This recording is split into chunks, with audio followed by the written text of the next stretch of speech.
Hello, my name's Leah Bannister and I am the Head of Science at Wombourne High School. I'm here to talk about supporting Year 11 in science. Okay, to run through the course overview then to start with, in Wombourne High School we have two courses that we run for Science GCSE. The first is Combined Science. We run the AQA Trilogy course. This consists of 6 exams that are an hour and 15 minutes each, and there are 2 biology, 2 chemistry and 2 physics. Each paper, the paper 1 and the paper 2, has very specific content that is examined in it, with some of them as core content that goes all the way through. You can see the very specific list here. In addition to this then, we also run the Triple Science Award, also the AQA exam board, and in the case here there are also 6 science exams, but in this case they are an hour and 45 minutes long each. 2 biology, 2 chemistry and 2 physics. There is extra content in the triple papers, and at the end of the triple course they will come out with 3 separate science grades, so 1 for biology, 1 for chemistry and 1 for physics. But for the Combined Science Award they will come out with 2 GCSE grades, and this works out as an average grade across all 6 papers. Some important dates to let you know about for science. Now, because we have got 6 exams, it means that actually our exams span a large portion of the whole GCSE examination period.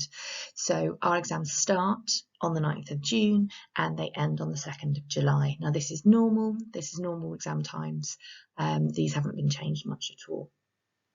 These are provisional exam dates. We are following the AQA exam board. As I said before, if it's Combined Science, that is AQA Trilogy, and if it's Triple Science, that is AQA Separate Sciences. Now, one thing to note is that there have been no changes at all made to the GCSE science exams. That means that all content is expected to be examined in the way that it would normally have been done in normal circumstances, and therefore we haven't had to make any changes to our teaching whatsoever. So how are we supporting your child in science lessons then and within a science department? So at the moment, as it's planned, we will be finishing teaching the content by the end of February 2021. Again, this is normal and it will give plenty of time for revision within lessons as well. During this period of time and after we finish teaching the content, the pupils are carrying out recap and retrieval topics every single lesson in order to help with their long-term memory. They're also doing end-of-unit assessments, they do self-assessment checkpoints, and they do end-of-topic revision notes as well.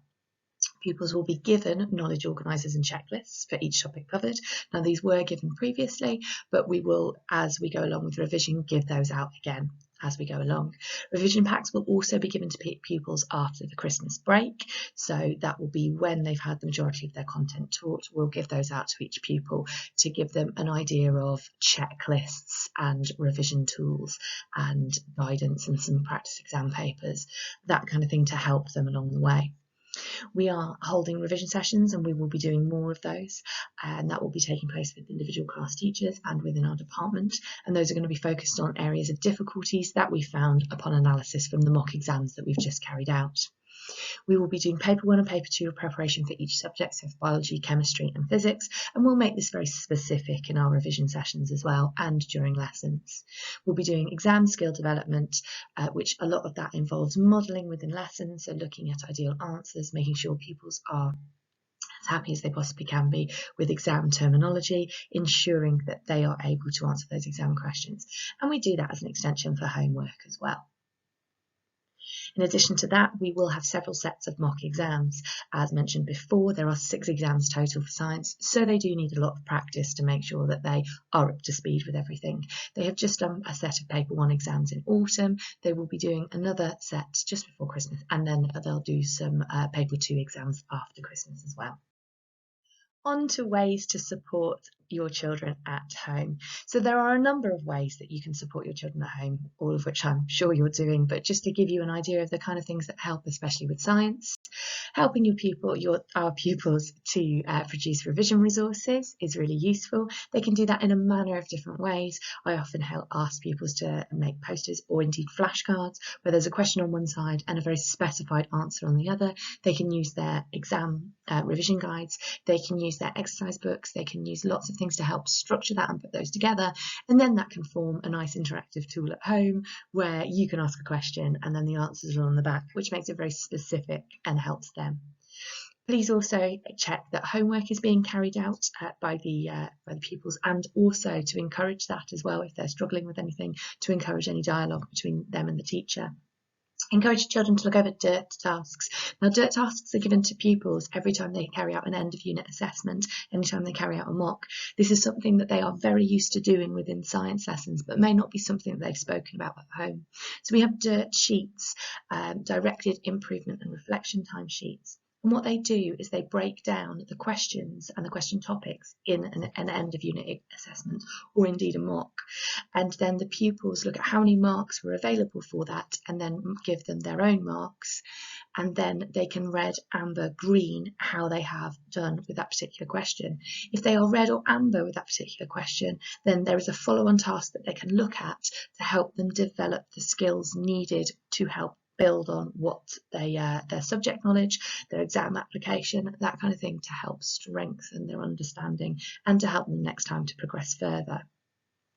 They have all of these, so it would be very useful for them to show you these and for you to maybe ask them questions too. And also please encourage them to use a wide range of revision resources. It's very easy for the pupils to sit down and just read their notes and take notes from that, but actually that's a really ineffective way of revising. There are a wide range of resources that they can use that they've been given by school, by us, but also that are available on the internet. So they could use certain websites, and I'll talk about those shortly, revision guides, notes, make their own flashcards. They can find flashcards on the internet as well. They can use their exercise books, they can use posters, and they can use videos. There are lots and lots of ways that they can revise. Okay, an example of some of the resources that they have access to then on our WISE page, for our science page on WISE, if you go to the subjects part of the homepage on WISE, it will come up with all the subjects. If you scroll down to the bottom and go to science and click on that, you will then get this home screen come up. And this is our science page. They will need to go into Key Stage 4 because they are doing their GCSEs and then new GCSE courses. Once they're on that page, the world is their oyster. We have an absolute abundance of resources for the pupils to use. The PowerPoint presentations that are on this page are fabulous because they have exam questions, they have revision notes, they have the mark scheme there for them, and they're very specific. So they talk about the specific papers, the specific topics that are on those papers, and it's broken down as biology, chemistry and physics. In addition to that, you can see that there's a trilogy folder. It has a plethora of information in there. There are links to videos. There are videos of required practicals that the pupils will need to know about. They do know about these, they have been carrying them out. There are also lots of videos on the internet that they can look at to make sure that they know what the required practicals look like. I'm smiling because there's the GCSE man for free science lessons, who they are all very, very familiar with because he gets shown a lot in science lessons, because whilst he's slightly dull, he does go into things in an incredible amount of detail, and it's very good. So there are lots and lots of revision resources on there. I would advise the pupils and yourselves going on these to have a look at them first before you start having a look around the internet. There's a lot of information on there, and actually a lot of the time you can get what you need from our page already. Okay, so if you then want to go a little bit further, there are lots of other places and lots of other useful resources. I mentioned the free science lessons. He has a YouTube channel. It's completely free. He actually has his own website as well with some revision resources and some worksheets and workbooks. You do have to purchase those though, but it would be a case of whether or not you think that would be useful, in addition to other resources as well that are free.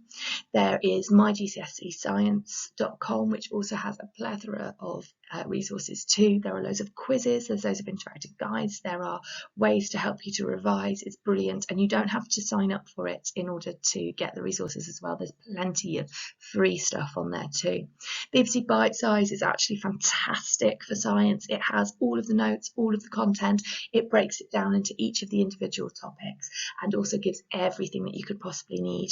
And there's a site called Seneca Learning, which has got lots and lots of free resources as well. You do have to filter down through it for the age range. So you talk about GCSE and then the subject, and there are lots of quizzes that have immediate feedback for it, lots of questions. It's a really, really useful tool for the pupils to actually test what they know in a very quick fashion to give them immediate feedback.